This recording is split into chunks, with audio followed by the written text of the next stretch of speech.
Australian dollar pressed early week after PMI data release.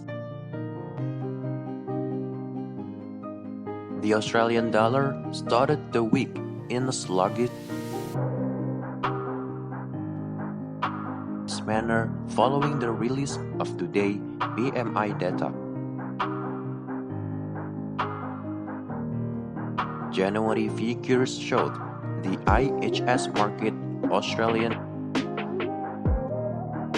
Composite PMI fell to 45.3 from 54.9 previously.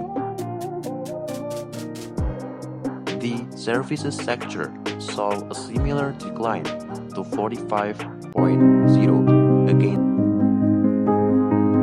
the previous reading of 55.1. However, the manufacturing PMI